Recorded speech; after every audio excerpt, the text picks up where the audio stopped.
Hello, Rebel, and welcome back to my life. Well, here we are in the second week of July, and you know what that means? It means 2019 was just yesterday, and also somehow 84 years ago, because time has become a relentless black hole, dragging all of us into the maelstrom of its inescapable maw. Woo! We got to existential dread much faster than I intended to. No, what it actually means is that June is over, because that's how the progression of time works. June, as we all know, is Pride Month. And Pride Month can be a slightly fraught thing, can't it? On the one hand, it's great for the queer community to have a month focused on them, celebrating their victories, and hopefully addressing their issues. But on the other hand, you have to listen to the straights complaining and asking, when do we get straight Pride Month? And then, of course, you get the companies, the big multinational corporations that try to cash in on Pride. Whether it's with new Pride-focused commercials or Pride merchandise or special month-long deals, there's no shortage of big and rich companies trying to get bigger and richer by appealing to the queer community. And here's the thing.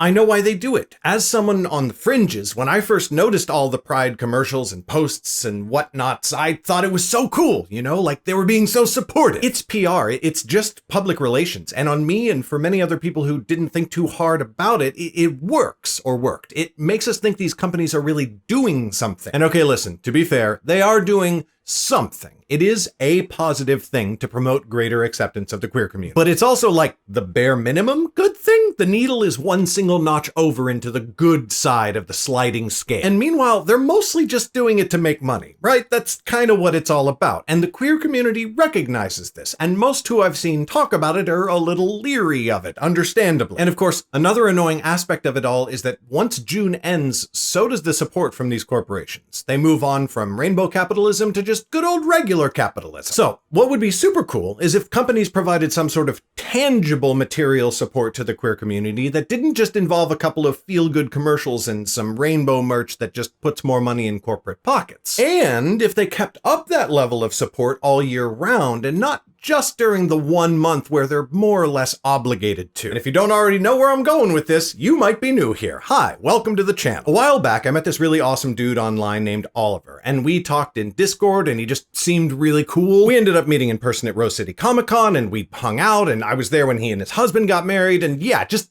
like the super coolest guy. So Oliver and I have been working on this idea for a special Pride thing that we wanted to produce, and it's been held up for various reasons, but one of the biggest reasons was a personal qualm of mine. Namely, that I didn't want to be capitalizing or trying to profit off of Pride. It just felt icky. But we finally came up with a solution, and right before the end of June, we released a series of Pride shirts. So, these shirts feature some of the most recognizable sigils and symbols in the world of Underrealm, symbols that are associated with organizations or battlefield roles. And each one is nested in a circular representation of a Pride flag. So, you want to let everyone know you're a bisexual thief? Boom, we got a shirt for that. Maybe you're a non-binary wizard? Boom, you got a shirt too. Trans knight? Shirt. Queer ranger? Shirt. Seriously, we made a shirt for every flag and identity we could think of or find in our research. There are way too many for me to order to show them all to you in this video. And if we missed your identity or your flag, drop it in the comments of this video and we'll add it as soon as we possibly can. In addition to the Pride flags, we've got 4 roles to choose from. Knight, using the mystic symbol, Ranger, using the bow and arrow sigil of the family Telfer, Thief, using Lauren's dagger, and Wizard, using the symbol for the Academy for Wizards. These shirts, they're great for you and your D&D group maybe, and they're gonna be awesome for conventions when those are a thing again. Eventually, hopefully. But 2 things make these different from other Pride products and merchandise you usually see roll out each year. For one thing, these are permanent. You can click the link in the description to find your shirt right now, and you will be able to find them at that link as long as the internet is a thing. Or, until American society collapses, which, listen, 2020 is just quite a year so far, is all I'm saying. The point is, these are not June-only items. They will be here all year round as long as Legacy Books exists. And the second difference is that half of all our profits, and I do mean all profits, not proceeds or sales, I mean half of all profits from these shirts goes directly to Oliver, the designer. Yes, this is the Pacific Northwest, and we support our locally grown 100% organic queer dudes. And the other half of all profits goes into a special fund so that Legacy can pay to publish future books by other queer authors. We'll use it to pay for things like cover, editing, and hopefully one day soon advances for writers when we sign them to publishing contracts. So just to be eminently clear on this. I, Garrett Robinson, am not profiting off these shirts at all in any way. Half the money goes to the queer local designer who made them, and half of it goes towards Legacy Books publishing other queer authors' future books and series. Which, of course, is another reason to leave the shirts up and selling all year around forever. So, if you want to materially support an awesome artist and some awesome authors, plus wear your pride, plus display your party role in your D&D group, WoW Guild, or whatever else,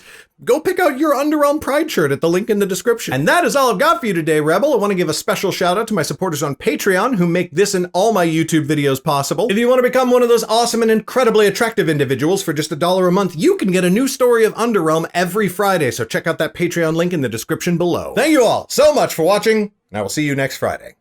Bye!